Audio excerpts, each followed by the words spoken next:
আসসালামু আলাইকুম বন্ধুরা, কেমন আছেন? দেখেন আপনাদের এই রোডটা শুক্রবার শনিবার এলে সকালবেলা দেখেন ঠান্ডা কেমন। আর যদি রবিবার থেকে বৃহস্পতিবার পর্যন্ত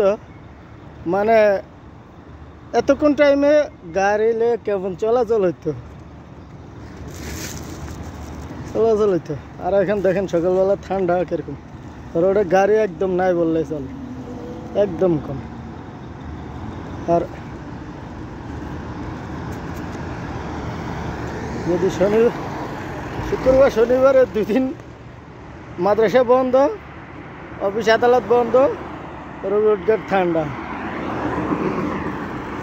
রোডঘাট ঠান্ডা দেখেন একদম রোডঘাট ঠান্ডা। কিন্তু যদি রোববার থেকে বৃহস্পতিবার পর্যন্ত এই রোডটা কিরকম গরম হয়ে যায় সকালবেলা থেকে, রোডে পার হইতে বহুত কষ্ট হয়ে যায়। আর এখন কি ঠান্ডা, রোডে গাড়ি একদম কম।